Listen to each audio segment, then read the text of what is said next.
ഈശോ മിശിഹായ്ക്ക് സ്തുതിയായിരിക്കട്ടെ. കാരുണ്യ വഴിയുടെ 10ാമത്തെ ദിവസത്തിലേക്ക് നമ്മൾ പ്രവേശിക്കുകയാണ്.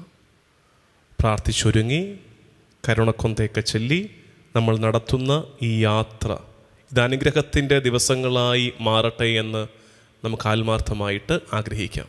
കരുണക്കൊന്ത നിങ്ങൾ ചൊല്ലുന്നുണ്ടെന്ന് ഞാൻ വിചാരിക്കുന്നു.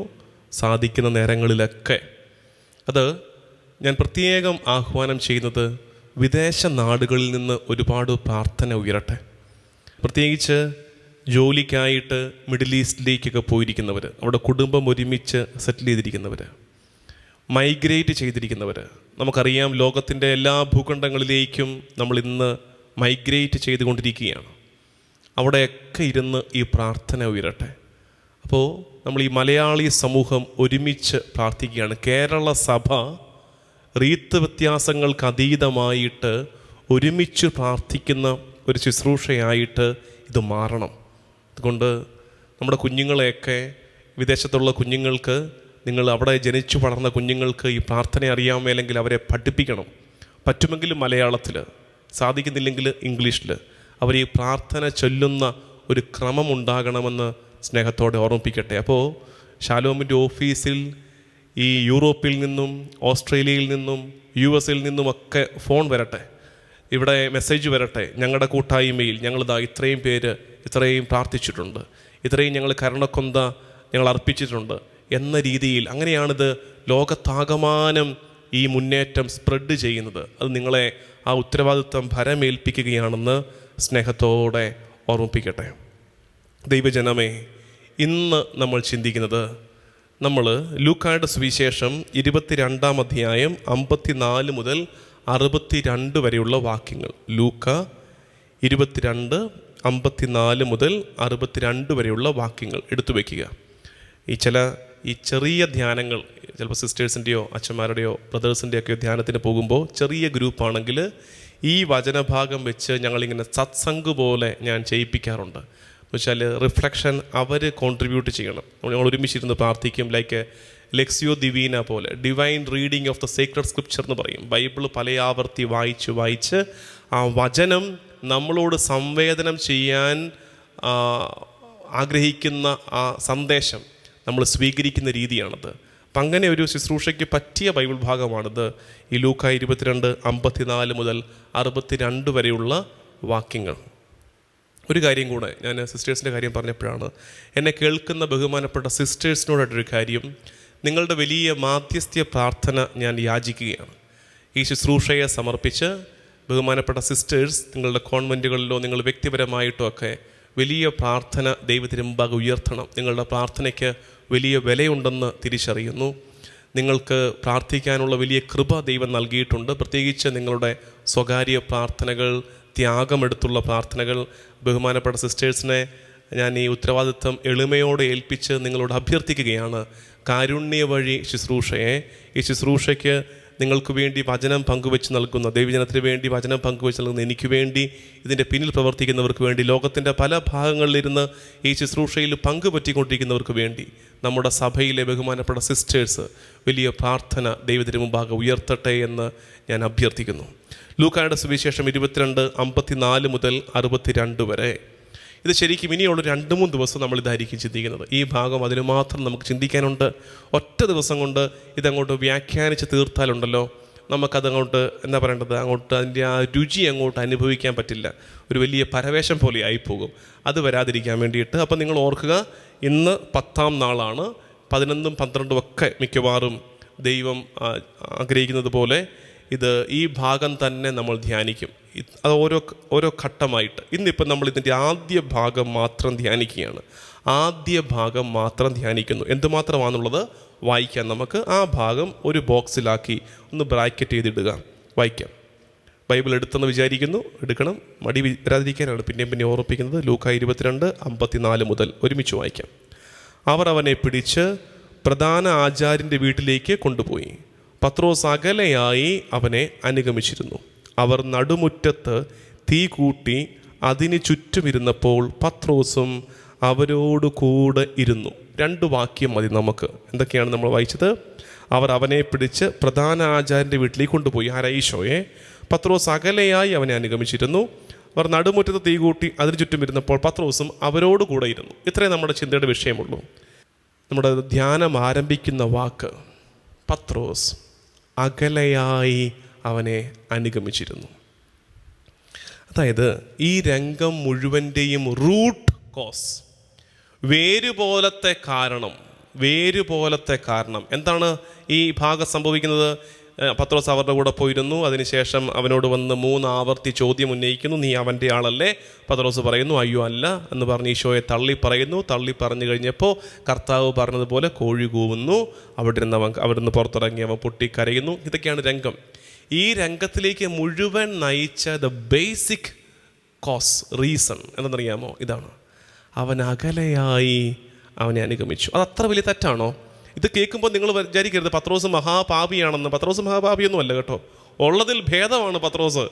ബാക്കി 11 എവിടെ പോയി? ഒരുത്തിന് ഒറ്റിക്കൊടുത്തു. ബാക്കി 10 കണ്ടില്ലല്ലോ. അവരോടിയ വഴിക്ക് പുല്ല് മുളച്ചില്ലല്ലോ. ആകപ്പാടെ പാവം പിടിച്ച പത്രോസ് മാത്രമേ ഉള്ളൂ ഇവിടം വരേക്കൊന്ന് വരാൻ വേണ്ടിയിട്ട്. അകലമിട്ടാണെങ്കിലും അവൻ അനുഗമിച്ചില്ലേ? പക്ഷെ പോരാ. എന്താ കാര്യം? അവനെ കർത്താവ് വിളിച്ചത് അങ്ങനെ അകലെ നടക്കാൻ വേണ്ടിയിട്ടല്ലായിരുന്നു. പിന്നെ എന്തിനായിരുന്നു? നിങ്ങൾ സുവിശേഷം വായിച്ച് കണ്ടുപിടിക്കണം. ചില കാര്യങ്ങൾ ഞാൻ അങ്ങോട്ട് സ്പൂൺ ഫീഡ് ചെയ്യാത്തത് നിങ്ങൾ തന്നെ വായിച്ച് കണ്ടുപിടിക്കണമെന്ന് വിചാരിച്ചിട്ടാണ്. ശിഷ്യന്മാരെ വിളിച്ചു ചേർത്തതിൻ്റെ ഉദ്ദേശം കർത്താവ് വെളിപ്പെടുത്തുന്ന ഭാഗമുണ്ട് സുവിശേഷങ്ങളിലൊക്കെ. എന്തിനാണ് ശിഷ്യന്മാരെ വിളിച്ചു ചേർത്തത്? എന്തിനാണ്? പറയാം. വീട്ടിലിരുന്ന് പറഞ്ഞു, അങ്ങോട്ടും ഇങ്ങോട്ടും മുഖത്തോട് മുഖം നോക്കിയിരുന്ന് പറഞ്ഞു. What was the purpose of call? ശിഷ്യന്മാരെ വിളിച്ചതിൻ്റെ ഉദ്ദേശം എന്തായിരുന്നു? സുവിശേഷം പ്രസംഗിക്കാൻ, അയക്കപ്പെടാൻ, രോഗികളെ സുഖപ്പെടുത്താൻ, പിശാചുകളെ ബഹിഷ്കരിക്കാൻ അധികാരം നൽകുന്നതിന്. ഇതൊക്കെ നമുക്കറിയാം. പക്ഷേ ഇതിനേക്കാളൊക്കെ മുമ്പുണ്ടല്ലോ ഫസ്റ്റ് തിങ്. ആദ്യം കർത്താവ് ഇവരിൽ നിന്ന് ആഗ്രഹിച്ച കാര്യമുണ്ട്. എന്തെന്നറിയാം? അത് തന്നോട് കൂടെ ആയിരിക്കുന്നതിനും പ്രസംഗിക്കാൻ അയക്കപ്പെടുന്നതിനും പിശാചുകളെ ബന്ധിക്കുന്നതിനും രോഗികളെ സുഖപ്പെടുത്തുന്നതിനും. അതായത് ആദ്യത്തെ ഉദ്ദേശം, ശിഷ്യന്മാരെ വിളിച്ചതിൻ്റെ ആദ്യത്തെ ഉദ്ദേശം പ്രസംഗിക്കുകയോ രോഗികളെ സുഖപ്പെടുത്തുകയോ പിശാചുകളെ പുറത്താക്കുന്നോ ആയിരുന്നില്ല. ഫസ്റ്റ് തിങ് തന്നോട് കൂടെ ആയിരിക്കാൻ. അപ്പോഴാണ്, അത് മനസ്സിലാക്കി കഴിയുമ്പോഴാണ് ഈ പത്രോസിന് പറ്റിയ പിഴവിൻ്റെ ഡെപ്ത് നമുക്ക് മനസ്സിലാക്കുന്നത്. എന്താ പറ്റിയത്? തന്നോട് കൂടെ ആയിരിക്കാൻ വേണ്ടി കർത്താവ് വിളിച്ചവൻ അകലമിട്ട് കർത്താവിനെ അനുഗമിക്കുന്നു. കണ്ടോ? തന്നോട് കൂടെ ആയിരിക്കാൻ, കൂടെ പറ്റിപ്പിടിച്ച് ആയിരിക്കാൻ വേണ്ടി കർത്താവ് വിളിച്ചവൻ അകലമിട്ട് അനുഗമിച്ചാൽ അതിൻ്റെ അവസാനം തള്ളിപ്പറയില്ലായിരിക്കും. ഒരു സംശയം വേണ്ട. ഈ വാക്യം ഇത് ചങ്കിലെഴുതി വെച്ചു. അകലമിട്ട് കർത്താവിനെ അനുഗമിച്ചാൽ അതിൻ്റെ ഒടുക്കം തള്ളിപ്പറയലിൽ തന്നെ ചെന്ന് എത്തിച്ചേരും. അകലമിട്ട് നടക്കുന്നുണ്ടെങ്കിൽ പറ്റിപ്പിടിച്ച്, അല്ലെങ്കിൽ വേണ്ട, മറ്റേതില്ല, കോംപ്രമൈസ് ഇല്ല, മീഡിയോക്കർ പൊസിഷൻ ഇല്ല. നമുക്ക് നടക്കുന്നുണ്ടെങ്കിൽ പറ്റിപ്പിടിച്ച് അള്ളിപ്പിടിച്ച് അവനെ ഇങ്ങനെ ചുറ്റിപ്പിടിച്ച് നടക്കണം. അകലമിട്ടൊരു നടപ്പ് ക്രിസ്തീയ വിശ്വാസത്തിൽ ഇല്ല. അകലമിട്ട്, കാരണം നമ്മുടെ വിളിച്ചത് തന്നെ എന്തിനായിരുന്നു? വിളിച്ചത് തന്നെ തന്നോട് കൂടെ ആയിരിക്കാൻ വേണ്ടിയിട്ടാണ്. അപ്പോൾ നമ്മൾ ഇനി ചിന്തിക്കുന്നത്, എന്തുകൊണ്ടാണ് പത്രോസ് അകലമിട്ട് അനുഗമിച്ചത്? അതിൻ്റെ കാരണം കണ്ടുപിടിച്ചേ. ചോദ്യം കേട്ടോ, എന്തുകൊണ്ടാണ് പത്രോസ് അകലമിട്ട് ഈശോയെ അല്പം അകലെയായി അവനെ അനുഗമിച്ചു? വായി ഒരു കാരണം വേണമല്ലോ പത്രോസിന്. എന്തുകൊണ്ടായിരിക്കും പത്രോസ് അകലെയായി ഈശോയെ അനുഗമിച്ചത്?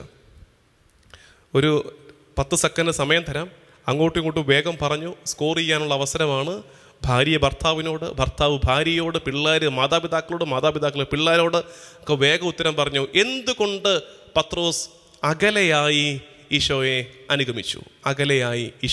അനുഗമിച്ചു? ഉത്തരം പറഞ്ഞു തുടങ്ങാം നമുക്കല്ലേ. 3 കാരണങ്ങളുണ്ട് അകലമിട്ട് അനുഗമിച്ചതിൻ്റെ 3 കാരണങ്ങൾ. ആ 3 കാരണങ്ങൾ നമുക്ക് മനസ്സിലാക്കണം. ഒന്നാമത്തെ കാരണം, അകലമിട്ട് അനുഗമിച്ചത് പുറകെ ഉണ്ടോ എന്ന് ചോദിച്ചാൽ പുറകെ ഉണ്ട്. നോക്കിക്കേ, ഈശോയുടെ പുറകെ ഉണ്ടോ എന്ന് ചോദിച്ചാൽ പുറകെ ഉണ്ട്. തട്ട് കിട്ടുമോ എന്ന് ചോദിച്ചാൽ ഇല്ല, തട്ട് കിട്ടില്ല. ആ തട്ട് കിട്ടാത്ത രീതിയിലുള്ള ഒരു സേഫ് ഡിസ്റ്റൻസ് ഇട്ടിട്ടുണ്ട്. ഇതാണ് പത്രോസ് ചെയ്തത്. നമ്മളൊക്കെ ഇന്ന് അതുപോലത്തെ ക്രിസ്ത്യാനികളാണ്. നമ്മളെയൊക്കെ വിലയിരുത്തി നോക്കി, കർത്താവിൻ്റെ പുറകെ ഉണ്ടോ? നമ്മളൊക്കെ ഒരു സംശയം വേണ്ട, നമ്മളെല്ലാവരും കർത്താവിൻ്റെ പുറകെയാണ്. നമ്മളെല്ലാവരും കർത്താവിൻ്റെ പുറകെയാണ്. പക്ഷെ കർത്താവിൻ്റെ പിറകെ നടക്കുമ്പോഴും ബുദ്ധിയുള്ള നമ്മൾ ഒരു സേഫ് ഡിസ്റ്റൻസ് ഇട്ടിട്ടുണ്ട്. അത്രയൊന്നും അങ്ങോട്ട് പറ്റിപ്പിടിച്ച് നടക്കത്തില്ല നമ്മൾ. കാരണം നമുക്കറിയാം, പറ്റിപ്പിടിച്ച് നടന്നാൽ അവന് കിട്ടുന്ന ചാട്ടവാറയുടെ 2 നമുക്കിട്ടും കിട്ടും. എന്തിനാ വെറുതെ വയ്യാത്ത പണിക്ക് നിൽക്കുന്നത്? അതുകൊണ്ട് പുറകെയുണ്ട് വെച്ചാൽ പുറകെയുണ്ട്, എല്ലാ സപ്പോർട്ടും ഉണ്ട്. മുമ്പേ നടന്നു എല്ലാ സപ്പോർട്ടും ഉണ്ട്. പക്ഷേ നമുക്ക് ബുദ്ധിയുണ്ട്, നമ്മളത് പോയി വാങ്ങിച്ചെടുക്കത്തില്ല. ഇതുപോലെ ബുദ്ധിയുള്ള ക്രിസ്ത്യാനികളുടെ എണ്ണം കൂടിക്കൊണ്ടിരിക്കുകയാണ്. നമ്മുടെ കാലത്തിൻ്റെ അപകടമാണിത്. പത്രോസിന് പറ്റിയ അതേ അപകടം നമുക്കും പറ്റുന്നുണ്ടേ. ബുദ്ധിയുള്ള ഈ തരത്തിലുള്ള ബുദ്ധിയുള്ള ക്രിസ്ത്യാനികളുടെ എണ്ണം കൂടുന്നു. പുറകെ ഉണ്ടെന്ന് വെച്ചാൽ പുറകെയുണ്ട്, പക്ഷെ നമ്മൾ എങ്ങും തൊടില്ല. ഇങ്ങനെ സേഫായിട്ട് ക്രിസ്ത്യാനിറ്റി ജീവിച്ച് നമ്മളങ്ങ് പോയിക്കൊണ്ടിരിക്കുകയാണ്. അരുത്. കർത്താവിൻ്റെ പുറകെ നടക്കുന്നുണ്ടെങ്കിൽ അവൻ്റെ ചാട്ടവാറടിയിലും എനിക്ക് അർഹതയുണ്ട്. അവൻ്റെ ചാട്ടവാറടിക്കും എനിക്ക് അവകാശമുണ്ട്. അവൻ്റെ ശിരസിൽ വെച്ച മുൾമുടിയിൽ 2 മുള്ള് എൻ്റെ തലയിൽ കയറാനുള്ളത് എൻ്റെ അവകാശമാണ്.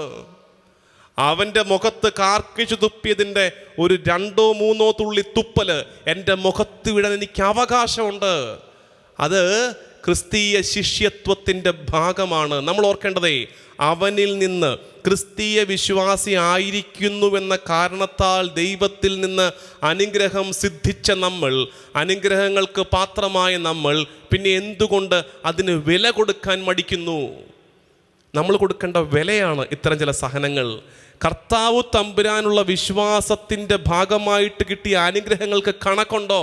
അനുഗ്രഹങ്ങൾ വാങ്ങിച്ചെടുക്കുകയും വേണം, പക്ഷെ അതിന് വില കൊടുക്കാൻ മനസ്സില്ലെന്ന് വരികിലോ? വിലയില്ലാതൊന്നും സ്വീകരിക്കരുത്. ചില സഹനങ്ങൾ നമ്മുടെ വിശ്വാസത്തിന്, നമ്മുടെ ദൈവാശ്രയത്വത്തിന് നമ്മൾ കൊടുക്കേണ്ട വിലയാണെന്ന് തിരിച്ചറിഞ്ഞ് ക്ലിങ് ഓൺ ടു ജീസസ്, കർത്താവിലേക്ക് അങ്ങ് പറ്റിപ്പിടിച്ച് നടക്കണം. അപ്പോൾ ഒന്നാമത്തെ കാരണം എന്താ?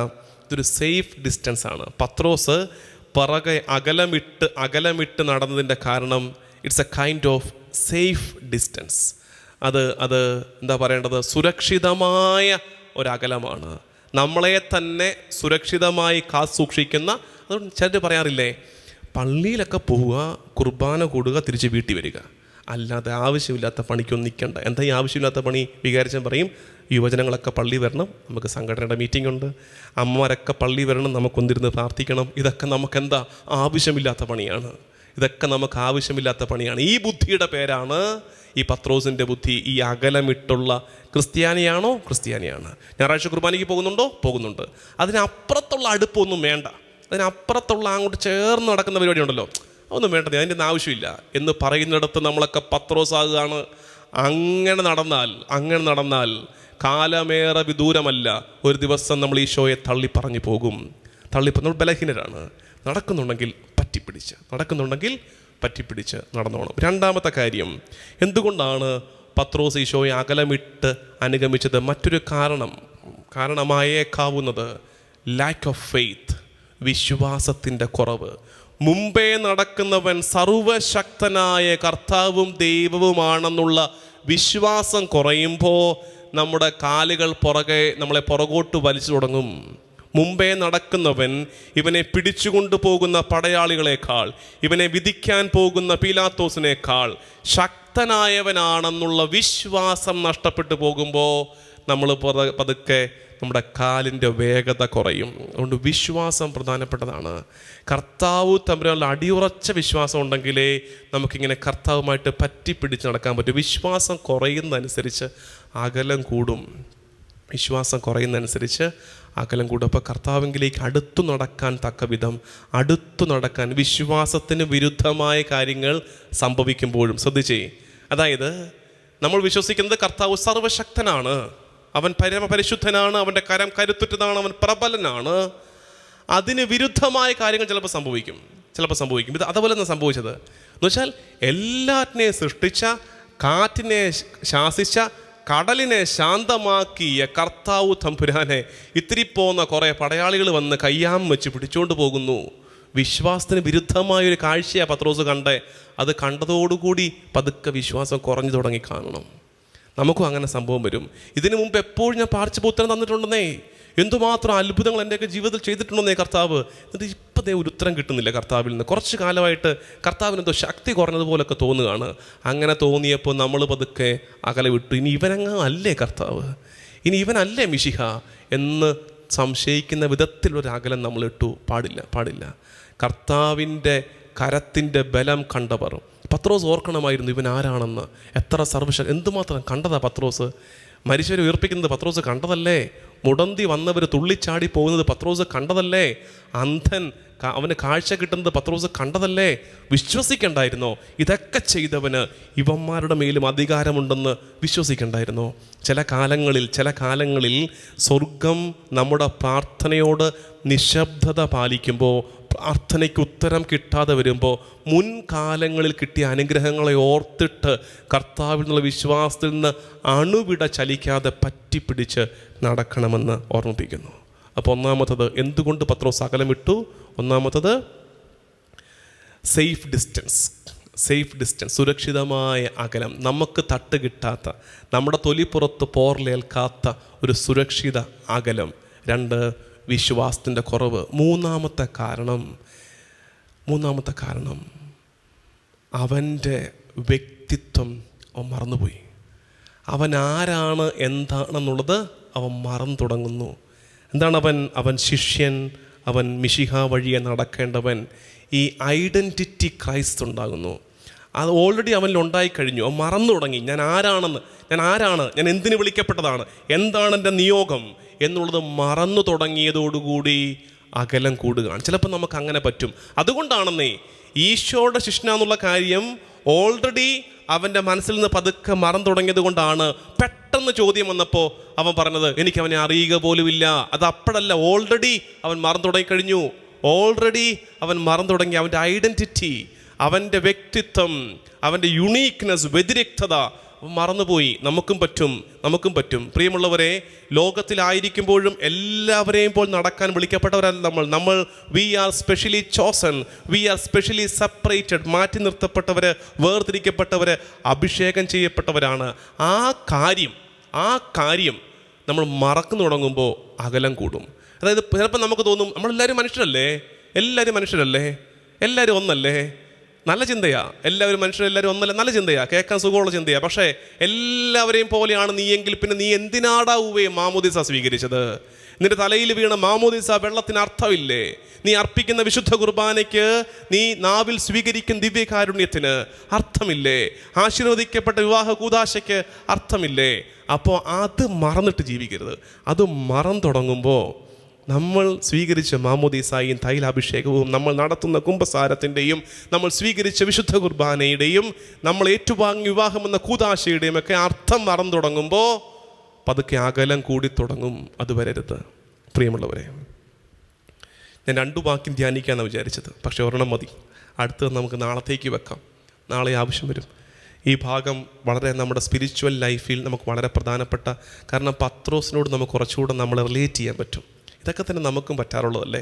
പത്രോസിനെ മോശക്കാരനാക്കുകയല്ല, നമ്മളെ മോശക്കാരാക്കുകയല്ല, നമ്മൾ മെച്ചപ്പെട്ടവരാകാൻ ശ്രമിക്കുന്നതിൻ്റെ ഭാഗമാണെന്ന് ഓർത്താൽ മതി. നമ്മളെന്താ മനസ്സിലാക്കിയത്? ഇന്ന് കേട്ടത്, പത്രോസ് അകലമിട്ട് അനുഗമിച്ചു. അതിനകത്ത് പറ്റിയ അപകടം എന്താ? അകലമിട്ട് നടക്കാൻ വിളിക്കപ്പെട്ടവനല്ലവൻ, അടുത്ത് നടക്കാൻ. അതാണ് നമ്മൾ അവസാനം പറഞ്ഞ ഹി ഫോർഗോട്ട് ഹിസ് ഐഡൻറ്റിറ്റി. അവൻ്റെ വ്യക്തിത്വം അവൻ മറന്നു പോവുകയാണ്. അതുകൊണ്ടാണ് പറ്റിയത്. ഒന്നാമത്തെ കാരണം അതൊരു സുരക്ഷിത അകലമാണ്. 2, വിശ്വാസത്തിൻ്റെ കുറവുണ്ട്. 3, അവൻ്റെ വ്യക്തിത്വം അവൻ മറന്നു പോകുന്നു. നമുക്കും അത്തരം അനുഭവങ്ങൾ ജീവിതത്തിൽ ഉണ്ടായിട്ടുണ്ടോ എന്ന് ആത്മശോധന ചെയ്ത് കർത്താവിനുള്ള അകലം കൂടിപ്പോയെങ്കിൽ ഇന്ന് നിങ്ങൾക്കൊരു ഹോംവർക്ക് ഒന്ന് കുറിക്കാൻ തരട്ടെ. കർത്താവിൽ നിന്ന് അവൻ്റെ സഭയിൽ നിന്ന് ഞാൻ ബോധപൂർവം അകലമിട്ട ചില കാര്യങ്ങളും ചില നേരങ്ങളും ഒരു സ്പിരിച്വൽ ബുക്കിൽ കുറിച്ച് വയ്ക്കുക. നിങ്ങളുടെ പേഴ്സണൽ ഡയറി പോലെ ഒന്നിൽ കുറിച്ച് വയ്ക്കുക. എന്നിട്ട് അത് മാർക്ക് ചെയ്യണം. ശരിയല്ലേ, ഈ അകലം കൂടിയപ്പോൾ ഇതിൻ്റെ ഒടുക്കം ഞാൻ തള്ളി പറഞ്ഞില്ലേ? ഈ അകലം കൂടിയപ്പോൾ എൻ്റെ വാക്കിലും പ്രവൃത്തിയിലും ഒരു തള്ളിപ്പറയൽ നടന്നില്ലേ? അതുകൊണ്ട് ഇനി തള്ളിപ്പറയലിനെ തിരിച്ചു പിടിക്കണമെങ്കിൽ, ഏറ്റുപറച്ചിലുണ്ടാകണമെങ്കിൽ ആദ്യം നടക്കേണ്ടത് എന്താ? കർത്താവിനോട് അടുത്തു നടക്കണം. എപ്പോഴും നമ്മൾ ചോദിക്കുന്നൊരു ചോദ്യം ഉണ്ടല്ലോ, കർത്താവേ അങ്ങ് എൻ്റെ കൂടെ ഉണ്ടോ? അല്ലേ? നമ്മളിത് പ്രാർത്ഥിക്കുന്നതും ചോദിക്കുന്നതാ, കർത്താവേ അങ്ങ് എൻ്റെ കൂടെ ഉണ്ടോ? ഇന്ന് ദിവ്യകാരുണ്യ ആരാധനയിൽ തിരിച്ചൊരു ചോദ്യം ചോദിക്കണം. കർത്താവ് എൻ്റെ കൂടെ ഉണ്ടോ എന്നല്ല, ഞാൻ കർത്താവിൻ്റെ കൂടെ ഉണ്ടോ? ഞാൻ കർത്താവിൻ്റെ കൂടെ ഉണ്ടോ? ആ ചോദ്യം ചോദിക്കണം. കർത്താവിൻ്റെ തൊട്ടടുത്ത് മുട്ടി ഉരുമി ഞാനുണ്ടോ? അതോ ഞാൻ എൻ്റെ വഴിക്ക് പോയിട്ട് പോയ വഴിക്ക് കർത്താവിനെ വിളിക്കുകയാണോ? അങ്ങനെയല്ലോ കർത്താവ് പറഞ്ഞത്. കർത്താവ് നടന്ന വഴിക്ക് കൂടെ നടക്കേണ്ടവനല്ലേ ക്രിസ്ത്യാനി? ആ വിചാരത്തോടെ നമുക്ക് ദിവ്യകാരുണ്യ ആരാധനയ്ക്കായിട്ട് മുട്ടുമെന്നിക്കാം. ആമേൻ. ഇന്നത്തെ പ്രവൃത്തി. കർത്താവിൽ നിന്നും സഭയിൽ നിന്നും ബോധപൂർവം അകലമിട്ട നിമിഷങ്ങൾ ഒരു ബുക്കിൽ എഴുതി വെച്ച് അനുദപിച്ച് പ്രാർത്ഥിക്കുക.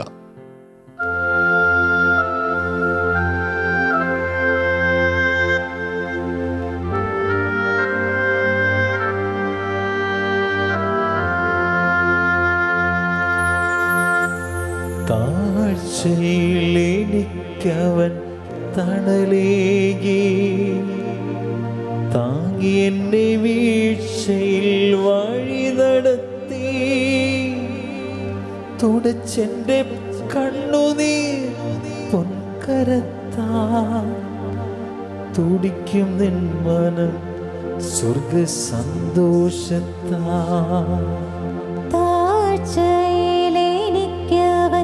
തണലേകി, താങ്ങി എന്നെ വീഴ്ചയിൽ വഴി നടത്തി, തുടച്ചെന്റെ കണ്ണുനീർ പൊൻകരത്താൽ, തുടിക്കും നിൻ മനം സ്വർഗ സന്തോഷത്താൽ. ജീവന്റെ ഉറവിടം ക്രിസ്തുവത്രേ, നാവിനാൽ അവനെ നാം വാഴ്ത്തിടാം. അവനത്രേ എൻ പാപഹാരൻ, തൻ ജീവനാൽ എന്നെയും വീണ്ടെടുത്തു. ജീവന്റെ ഉറവിടം ക്രിസ്തുവത്രേ, നാവിനാൽ അവനെ നാം വാഴ്ത്തിടാം. അവനത്രേ പാപഹരൻ, തൻ ജീവനാൽ എന്നെയും വീണ്ടെടുത്തു. തൻ ജീവനാൽ എന്നെയും വീണ്ടെടുത്തു. തൻ ജീവനാൽ എന്നെയും വീണ്ടെടുത്തു. ഈശോയെ, കാരുണ്യ വഴിയുടെ 10ാം ദിനത്തിലേക്ക് ഞങ്ങളെത്തുമ്പോൾ വചനത്തിലൂടെ ഞങ്ങളോട് സംസാരിക്കുന്നതിനെ ഓർത്ത്, ദിവ്യകാരുണ്യത്തിൽ നിൻ്റെ സാന്നിധ്യം അറിയിച്ച് ഞങ്ങളെ ആശ്വസിപ്പിക്കുന്നതിനെ ഓർത്ത് കർത്താവേ നിനക്ക് നന്ദി. ഈശോയെ, പത്രോസ് അകലമിട്ട് നിന്നെ അനുഗമിച്ചു. അകലമിട്ടുള്ള അനുഗമനങ്ങളുടെ അവസാനം തള്ളിപ്പറച്ചിലായിരിക്കുമെന്ന് ഞങ്ങൾ തിരിച്ചറിയുകയായിരുന്നു. കർത്താവേ, ഞങ്ങൾക്കും ഈ പിഴവ് പറ്റുന്നുണ്ടെന്ന് മറ്റാരേക്കാൾ നിനക്കറിയാം. ഈശോയുടെ പിറകെ ഉണ്ടോ എന്ന് ചോദിച്ചാൽ ഉണ്ട്. പക്ഷേ ശിഷ്യത്വത്തിൻ്റെ വില കൊടുക്കാത്ത ഒരു നടപ്പ്, ലാഘവത്തോടെയുള്ള ഒരു അനുഗമനമായിട്ട് ഞങ്ങളുടെ ക്രിസ്തീയ ജീവിതം മാറിപ്പോകുന്നുണ്ടല്ലോ. നിന്റെ പിറകെ നടക്കുമ്പോൾ ഞങ്ങൾ കൊടുക്കേണ്ട വിലയാണല്ലോ നിനക്കേൽക്കുന്ന പാടുപീഡകളുടെ പങ്ക് ഞങ്ങൾ ഏറ്റെടുക്കുന്നത്.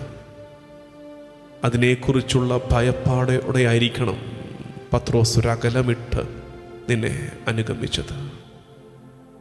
ഈശോയെ, നിന്റെ പിറകെ നടക്കുന്നുണ്ടെങ്കിൽ നിന്നോട് പറ്റിച്ചേർന്ന് നടക്കാനുള്ള കൃപ ഞങ്ങൾക്ക് നൽകണമേ. ഒരു കംഫർട്ട് ഡിസ്റ്റൻസ്, ഒരു സേഫ് ഡിസ്റ്റൻസ് ഇട്ട് നിന്നെ അനുഗമിക്കാനുള്ള അതിബുദ്ധി ഞങ്ങൾ ഒരിക്കലും കാട്ടാതിരിക്കട്ടെ. നിന്റെ ആഗ്രഹം അത് തന്നെയായിരുന്നല്ലോ. തന്നോട് കൂടെ ആയിരിക്കുവാൻ നീ വിളിച്ചു ചേർത്തവർ. പിതാവേ, ഞാൻ എപ്രകാരം നിന്നിലായിരിക്കുന്നോ അതുപോലെ ഇവർ എന്നിലായിരിക്കണമെന്ന് നീ ആഗ്രഹിച്ച നിന്റെ ജനം അകലമിട്ട് നടക്കുമ്പോൾ ഞങ്ങളുടെ വ്യക്തിത്വമാണല്ലോ മറന്നു പോകുന്നത്, ശിഷ്യത്വം മറന്നു പോവുകയാണല്ലോ. അതുകൊണ്ടല്ലേ ആ മറവി നടക്കുന്ന വഴിയെ തന്നെ പത്രോസിനെ ബാധിച്ചത് കൊണ്ടല്ലേ പെട്ടെന്നൊരു ചോദ്യം വന്നപ്പോൾ പത്രോസ് പറഞ്ഞു കളഞ്ഞത്, ഞാൻ അവനെ അറിയുക പോലുമില്ലെന്ന്. നടക്കുന്ന വഴിയെ കർത്താവിനെ അറിയാത്തവൻ പിന്നെ ഇരുന്നിട്ട് കർത്താവിനെ എങ്ങനെ അറിയാനാണ്? ഈശോയെ, അനുദിന ജീവിത വ്യാപാരങ്ങളിൽ നിന്റെ ശിഷ്യയാണെന്നുള്ള ബോധത്തോടും ബോധ്യത്തോടും ജീവിക്കാനുള്ള കൃപ ഞങ്ങൾക്ക് തരണേ. സൗകര്യപ്പെടുമ്പോൾ മാത്രം നിന്നോട് ചേർന്ന് നടക്കുകയും ഞങ്ങളുടെ നേട്ടം നോക്കി ഇടയ്ക്ക് അകലം പാലിക്കുകയും ചെയ്യുന്ന അതിബുദ്ധിയുടെ ക്രിസ്തീയത ഞങ്ങൾ ജീവിക്കാതിരിക്കട്ടെ. ഈശോയെ, ഞങ്ങളുടെ വിശ്വാസക്കുറവിനെ എടുത്തു മാറ്റണേ. നിന്നോട് ചേർന്ന് നടക്കുമ്പോൾ നീ രക്ഷിക്കുമോ ഇല്ലയോ, നീ നിന്നെ തന്നെയും എന്നെയും രക്ഷിക്കുമോ ഇല്ലയോ എന്ന ചിന്ത ഒരു വേള പത്രോസിനെ അലട്ടിയിട്ടുണ്ടാകണം. കർത്താവേ, നിന്നിൽ നിന്നും മാറി മറ്റു പലതിലും ആശ്രയം വയ്ക്കാനുള്ള ഒരു ശ്രമം എന്നിലുള്ളത് കൊണ്ടാണ് ഞാൻ നിന്നോട് അകലം പാലിച്ച് മറ്റു പലതിനോടും അടുപ്പം കാട്ടുന്നത്.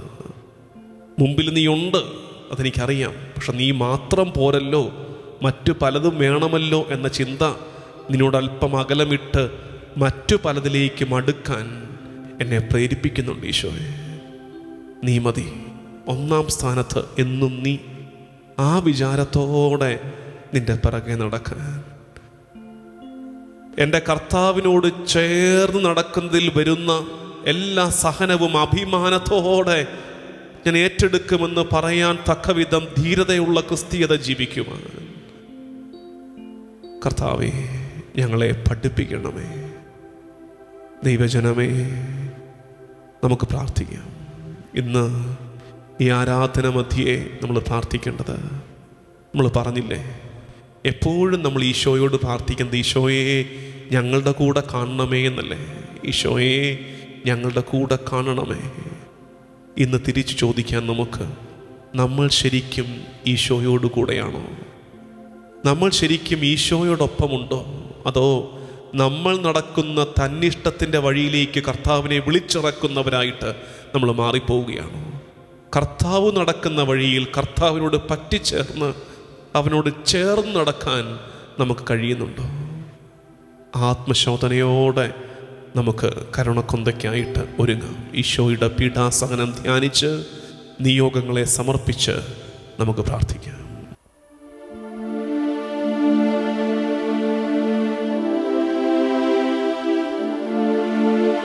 സ്വർഗസ്ഥനായ ഞങ്ങളുടെ പിതാവേ, അങ്ങയുടെ നാമം പൂജിതമാകണമേ. അങ്ങയുടെ രാജ്യം വരണമേ. അങ്ങയുടെ തിരുമനസ് സ്വർഗത്തിലെ പോലെ ഭൂമിയിലുമാകണമേ. വേണ്ടുന്ന ആഹാരം ഇന്ന് ഞങ്ങൾക്ക് തരണമേ. ഞങ്ങളോട് തെറ്റ് ചെയ്യുന്നവരോട് ഞങ്ങൾ ക്ഷമിക്കുന്നത് പോലെ ഞങ്ങളുടെ തെറ്റുകൾ ഞങ്ങളോട് ക്ഷമിക്കണമേ. ഞങ്ങളെ പ്രലോഭനത്തിൽ ഉൾപ്പെടുത്തരുതേ, തിന്മയിൽ ഞങ്ങളെ രക്ഷിക്കണമേ. ആമേൻ. നന്മ നിറഞ്ഞ മറിയമേ, സ്വസ്തി. കർത്താവ് അങ്ങയുടെ കൂടെ സ്ത്രീകളിൽ അങ്ങ് അനുഗ്രഹിക്കപ്പെട്ടവളാകുന്നു. അങ്ങയുടെ ഉദരത്തിൻ ഫലമായ യേശു അനുഗ്രഹിക്കപ്പെട്ടവനാകുന്നു. പരിശുദ്ധ മറിയമേ, തമ്പുരാന്റെ അമ്മേ, പാപികളായ ഞങ്ങൾക്ക് വേണ്ടി ഇപ്പോഴും ഞങ്ങളുടെ മരണസമയത്തും തമ്പുരാനോട് അപേക്ഷിക്കണമേ. ആമേൻ. വിശ്വാസ പ്രമാണം. സർവശക്തനായ പിതാവും ആകാശത്തിൻ്റെയും ഭൂമിയുടെയും സൃഷ്ടാവുമായ ദൈവത്തിൽ ഞാൻ വിശ്വസിക്കുന്നു. അവിടുത്തെ ഏകപുത്രനും ഞങ്ങളുടെ കർത്താവുമായ ഈശോ മിശിഹായിലും ഞാൻ വിശ്വസിക്കുന്നു. ഈ പുത്രൻ പരിശുദ്ധാത്മാവിനാൽ ഗർഭസ്ഥനായി കന്യകാമറിയത്തിൽ നിന്ന് പിറന്ന് പന്തിയൂസ് പീലാത്തോസിന്റെ കാലത്ത് പീഡകൾ സഹിച്ച് കുരിശിൽ തറയ്ക്കപ്പെട്ട് മരിച്ച് അടക്കപ്പെട്ട് പാതാളങ്ങളിൽ ഇറങ്ങി മരിച്ചവരുടെ ഇടയിൽ നിന്ന് മൂന്നാം നാൾ ഉയർത്ത് സ്വർഗത്തിലേക്ക് എഴുന്നള്ളി സർവശക്തിയുള്ള പിതാവായ ദൈവത്തിന്റെ വലത് ഭാഗത്തിരിക്കുന്നു. അവിടെ നിന്ന് ജീവിക്കുന്നവരെയും മരിച്ചവരെയും വിധിക്കാൻ വരുമെന്ന് ഞാൻ വിശ്വസിക്കുന്നു. പരിശുദ്ധാത്മാവിൽ ഞാൻ വിശ്വസിക്കുന്നു. വിശുദ്ധ കത്തോലിക്കാ സഭയിലും പുണ്യവാന്മാരുടെ ഐക്യത്തിലും പാപങ്ങളുടെ മോചനത്തിലും ശരീരത്തിൻ്റെ ഉയർപ്പിലും നിത്യമായ ജീവിതത്തിലും ഞാൻ വിശ്വസിക്കുന്നു. ആമേൻ. നിത്യപിതാവേ, ഞങ്ങളുടെയും ലോകം മുഴുവൻ്റെയും പാപങ്ങൾക്ക് പരിഹാരമായി അങ്ങയുടെ പ്രിയപുത്രനും ഞങ്ങളുടെ കർത്താവുമായ ഈശോ മിശിഹായുടെ തിരുശരീരവും തിരുരക്തവും ആത്മാവും ദൈവത്വവും അങ്ങേക്ക് ഞങ്ങൾ കാഴ്ചവെക്കുന്നു. ഈശോയുടെ അതിദാരുണമായ പീഡാസഹനങ്ങളെ പ്രതി പിതാവേ, ഞങ്ങളുടെ മേലും ലോകം മുഴുവന്റെ മേലും കരുണയായിരിക്കണമേ. ഈശോയുടെ അതിദാരുണമായ പീഡാസഹനങ്ങളെ പ്രതി പിതാവേ, ഞങ്ങളുടെ മേലും ലോകം മുഴുവന്റെ മേലും കരുണയായിരിക്കണമേ.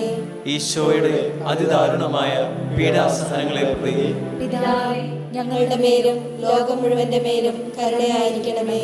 ഈശോയുടെ അതിദാരുണമായ പീഡാസഹനങ്ങളെ പ്രതി പിതാവേ, ഞങ്ങളുടെ മേലും ലോകം മുഴുവന്റെ മേലും കരുണയായിരിക്കണമേ. ഈശോയുടെ അതിദാരുണമായ പീഡാസഹനങ്ങളെ പ്രതി പിതാവേ, ഞങ്ങളുടെ മേലും ലോകം മുഴുവന്റെ മേലും കരുണയായിരിക്കണമേ. ഈശോയുടെ അതിദാരുണമായ പീഡാസഹനങ്ങളെ പ്രതി പിതാവേ, ഞങ്ങളുടെ മേലും ലോകം മുഴുവന്റെ മേലും കരുണയായിരിക്കണമേ. ഈശോയുടെ അതിദാരുണമായ പീഡാസഹനങ്ങളെ പ്രതി പിതാവേ, ഞങ്ങളുടെ മേലും ലോകം മുഴുവന്റെ മേലും കരുണയായിരിക്കണമേ. ഈശോയുടെ അതിദാരുണമായ പീഡാസഹനങ്ങളെ പ്രതി പിതാവേ, ഞങ്ങളുടെ മേലും ലോകം മുഴുവന്റെ മേലും കരുണയായിരിക്കണമേ. ഈശോയുടെ അതിദാരുണമായ പീഡാസഹനങ്ങളെ പ്രതി പിതാവേ, ഞങ്ങളുടെ മേലും ലോകം മുഴുവന്റെ മേലും കരുണയായിരിക്കണമേ. ഈശോയുടെ അതിദാരുണമായ പീഡാസഹനങ്ങളെ പ്രതി പിതാവേ, ഞങ്ങളുടെ മേലും ലോകം മുഴുവന്റെ മേലും കരുണയായിരിക്കണമേ. പരിശുദ്ധനായ ദൈവമേ, പരിശുദ്ധനായ ബലവാനെ, പരിശുദ്ധനായ അമർത്തനെ, ഞങ്ങളുടെ മേലും ലോകം മുഴുവന്റെ മേലും കരുണയായിരിക്കണമേ. പരിശുദ്ധനായ ദൈവമേ, പരിശുദ്ധനായ ബലവാനെ, പരിശുദ്ധനായ അമർത്തനെ, ഞങ്ങളുടെ മേലും ലോകം മുഴുവന്റെ മേലും കരുണയായിരിക്കണമേ. പരിശുദ്ധനായ ദൈവമേ, പരിശുദ്ധനായ ബലവാനെ, പരിശുദ്ധനായ അമർത്തനെ, ഞങ്ങളുടെ മേലും ലോകം മുഴുവന്റെ മേലും കരുണയായിരിക്കണമേ. നിത്യപിതാവേ, ഞങ്ങളുടെയും ലോകം മുഴുവൻ്റെയും പാപങ്ങൾക്ക് പരിഹാരമായി അങ്ങയുടെ പ്രിയപുത്രനും ഞങ്ങളുടെ കർത്താവുമായ ഈശോ മിശിഹായുടെ തിരുശരീരവും തിരുരക്തവും ആത്മാവും ദൈവത്വവും അങ്ങേക്ക് ഞങ്ങൾ കാഴ്ചവെക്കുന്നു.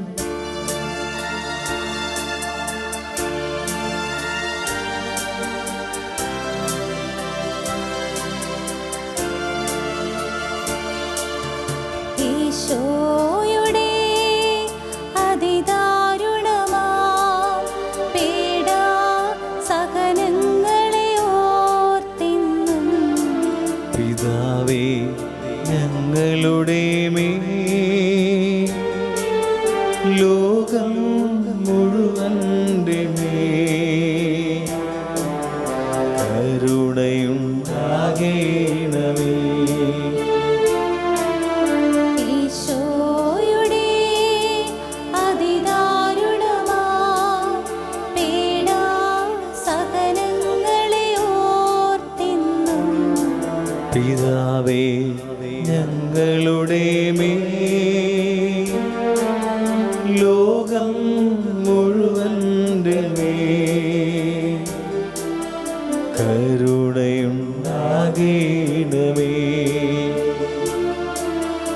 ഈശോയുടെ അതിദാരുണമാം പീഡാസഹനങ്ങളെ ഓർത്തിന്നും പിതാവേ, ഞങ്ങളുടെ മേൽ ലോകം മുഴുവൻ്റെ മേൽ കരുണയുണ്ടാകേണമേ. ഈശോയുടെ അതിദാരുണമാം പീഡാസഹനങ്ങളെ ഓർത്തിന്നും പിതാവേ, ഞങ്ങളുടെ മേൽ ലോകം മുഴുവൻ്റെ മേൽ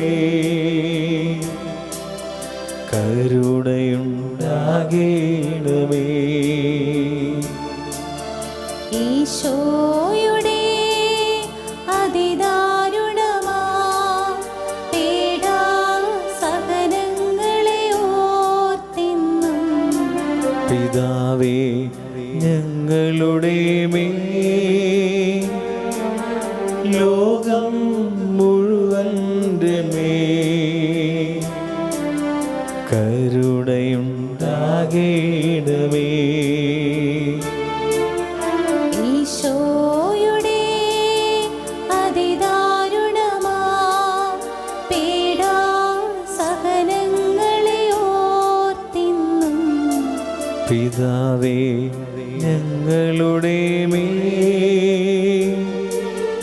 ലോകം മുഴുവൻ്റെ മേൽ കരുണയുണ്ടാകേണമേ.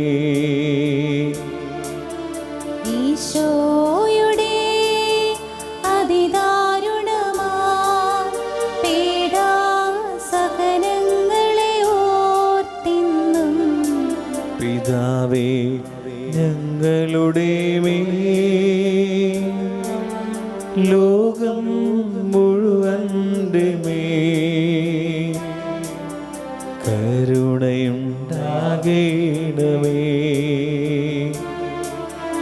ഈശോയുടെ അതിദാരുണമാ പീഡാസഹനങ്ങളെ ഓർത്തിന്നും പിതാവേ ഞങ്ങളുടെ മേൽ ലോകം മുഴുവൻ്റെ മേൽ കരുണയുണ്ടാകേണമേ.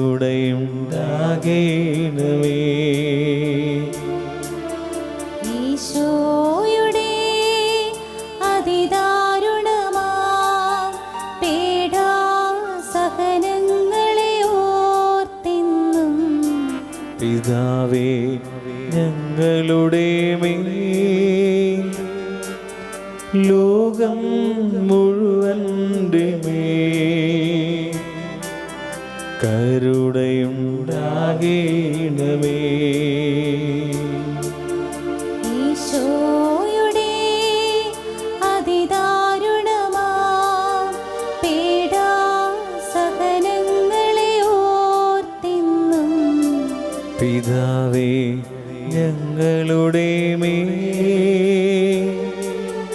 ലോകം മുഴുവൻ്റെ മേൽ കരുണയുണ്ടാകേണമേ. പരിശുദ്ധനായ ദൈവമേ, പരിശുദ്ധനായ ബലവാനേ, പരിശുദ്ധനായ അമർത്യനേ, ഞങ്ങളുടെ മേലും ലോകം മുഴുവൻ്റെ മേലും കരുണയായിരിക്കണമേ. പരിശുദ്ധനായ ദൈവമേ, പരിശുദ്ധനായ ബലവാനേ, പരിശുദ്ധനായ അമർത്യനേ, ഞങ്ങളുടെ മേലും ലോകം മുഴുവൻ്റെ മേലും കരുണയായിരിക്കണമേ. പരിശുദ്ധനായ ദൈവമേ, പരിശുദ്ധനായ ബലവാനേ, പരിശുദ്ധനായ അമർത്യനേ, ഞങ്ങളുടെ മേലും ലോകം മുഴുവൻ്റെ മേലും കരുണയായിരിക്കണമേ. നിത്യപിതാവേ, ഞങ്ങളുടെയും ലോകം മുഴുവൻ്റെയും പാപങ്ങൾക്ക് പരിഹാരമായി അങ്ങയുടെ പ്രിയപുത്രനും ഞങ്ങളുടെ കർത്താവുമായ ഈശോമിശിഹായുടെ തിരുശരീരവും തിരുരക്തവും ആത്മാവും ദൈവത്വവും അങ്ങേക്ക് ഞങ്ങൾ കാഴ്ചവെക്കുന്നു. ഈശോയുടെ ദാരുണമായ പീഡാസഹനങ്ങളെ പ്രതി പിതാവേ ഞങ്ങളുടെ മേലും ലോകം മുഴുവന്റെ മേലും കരുണയായിരിക്കണമേ. ഈശോയുടെ ദാരുണമായ പീഡാസഹനങ്ങളെ പ്രതി പിതാവേ ഞങ്ങളുടെ മേലും ലോകം മുഴുവന്റെ മേലും കരുണയായിരിക്കണമേ. ഈശോയുടെ ദാരുണമായ പീഡാസഹനങ്ങളെ പ്രതി പിതാവേ ഞങ്ങളുടെ മേലും ലോകം മുഴുവന്റെ മേലും കരുണയായിരിക്കണമേ. ഈശോയുടെ ദാരുണമായ പീഡാസഹനങ്ങളെ പ്രതി പിതാവേ ഞങ്ങളുടെ മേലും ലോകം മുഴുവന്റെ മേലും കരുണയായിരിക്കണമേ. ഈശോയുടെ ദാരുണമായ പീഡാസഹനങ്ങളെ പ്രതി പിതാവേ ഞങ്ങളുടെ മേലും ലോകം മുഴുവന്റെ മേലും കരുണയായിരിക്കണമേ. ഈശോയുടെ ദാരുണമായ പീഡാസഹനങ്ങളെ പ്രതി പിതാവേ ഞങ്ങളുടെ മേലും ലോകം മുഴുവന്റെ മേലും കരുണയായിരിക്കണമേ. ഈശോയുടെ ദാരുണമായ പീഡാസഹനങ്ങളെ പ്രതി പിതാവേ ഞങ്ങളുടെ മേലും ലോകം മുഴുവന്റെ മേലും കരുണയായിരിക്കണമേ.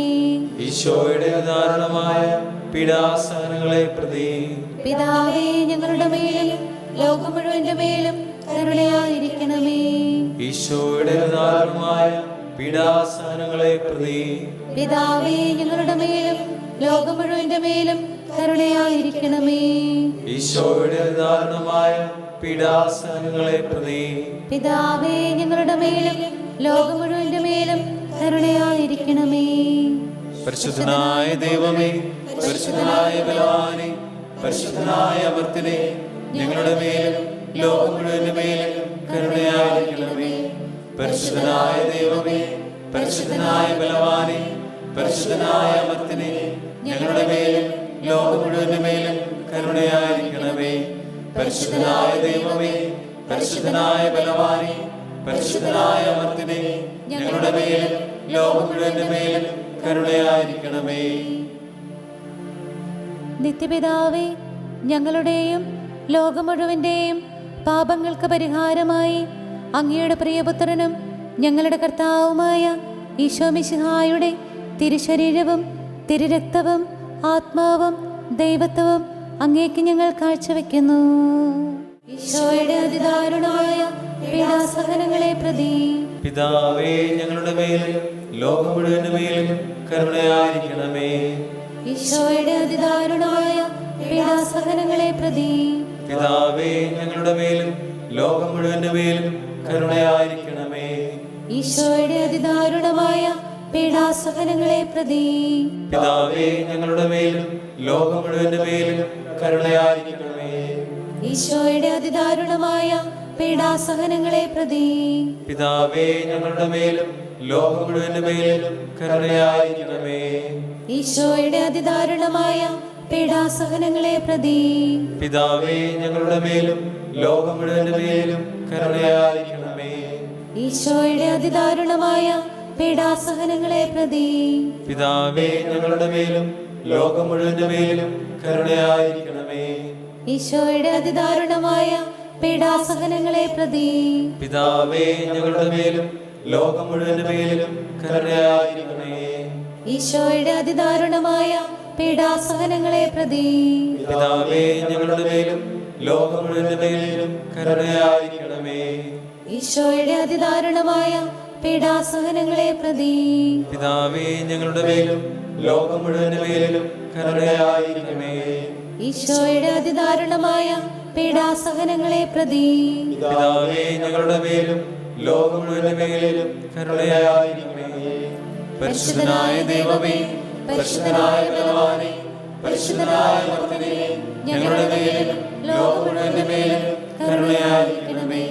പരിശുദ്ധനായ ദൈവമേ, പരിശുദ്ധനായ ബലവാനേ, പരിശുദ്ധനായ അമർത്തിനെ, ഞങ്ങളുടെ മേലും ലോകം മുഴുവന്റെ മേലും കരുണയായിരിക്കണമേ.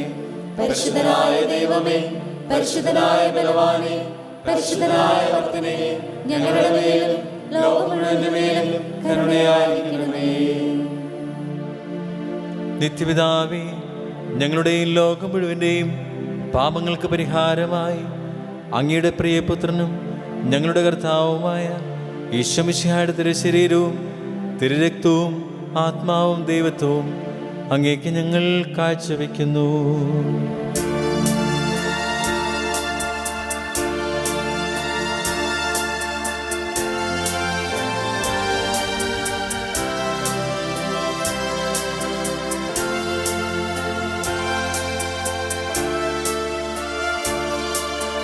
ഈശോയുടെ അതിദാരുണമാ പീഡാസഹനങ്ങളെ ഓർത്തെന്നും പിതാവേ ഞങ്ങളുടെ മേൽ ലോകം മുഴുവന്റെ മേൽ കരുണയുണ്ടാകണമേ.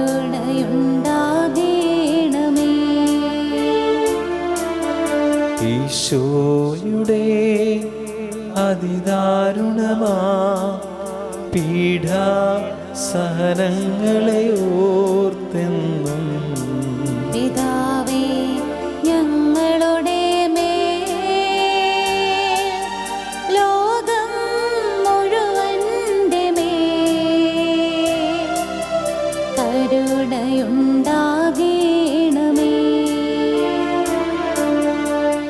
ഈശോയുടെ അതിദാരുണമാ പീഡാ സഹനങ്ങളെ ഓർത്തെന്നും പിതാവേ ഞങ്ങളുടെ മേൽ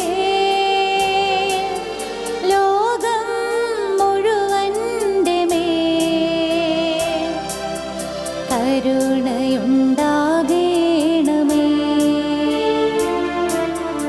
ഈശോയുടെ അതിദാരുണമാ പീഡാ സഹനങ്ങളെ ഓർത്തെന്നും പിതാവേ ഞങ്ങളുടെ മേൽ ലോകം മുഴുവന്റെ മേൽ കരുണയുണ്ടാകണമേ. ഈശോയുടെ അതിദാരുണമാ പീഡാ സഹനങ്ങളെ ഓർത്തെന്നും പിതാവേ ഞങ്ങളുടെ മേൽ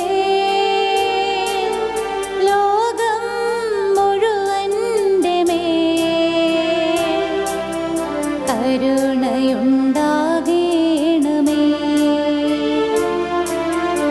ഈശോയുടെ അതിദാരുണമാ പീഡാ സഹനങ്ങളെ ഓർത്തെന്നും പിതാവേ ഞങ്ങളുടെ മേൽ ലോകം മുഴുവന്റെ മേൽ കരുണയുണ്ടാകണമേ. ഈശോയുടെ അതിദാരുണമാ പീഡാ സഹനങ്ങളെ ഓർത്തെന്നും പിതാവേ ഞങ്ങളുടെ മേൽ ലോകം മുഴുവന്റെ മേൽ കരുണയുണ്ടാകണമേ. ഈശോയുടെ അതിദാരുണമാ പീഡാ സഹനങ്ങളെ ഓർത്തെന്നും പിതാവേ ഞങ്ങളുടെ മേൽ ലോകം മുഴുവന്റെ മേൽ കരുണയുണ്ടാകണമേ. ഈശോയുടെ അതിദാരുണമാ പീഡാ സഹനങ്ങളെ ഓർത്തെന്നും പിതാവേ ഞങ്ങളുടെ മേൽ ലോകം മുഴുവന്റെ മേൽ കരുണയുണ്ടാകണമേ. ഈശോയുടെ അതിദാരുണമാ പീഡാ സഹനങ്ങളെ ഓർത്തെന്നും പിതാവേ ഞങ്ങളുടെ മേൽ ലോകം മുഴുവന്റെ മേൽ കരുണയുണ്ടാകണമേ.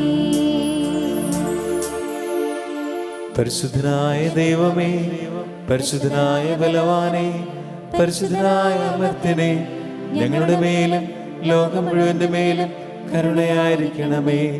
പരിശുദ്ധനായ ദൈവമേ, പരിശുദ്ധനായ ബലവാനെ, പരിശുദ്ധനായ അമർത്യനെ, ഞങ്ങളുടെ മേലും ലോകം മുഴുവന്റെ മേലും കരുണയായിരിക്കണമേ.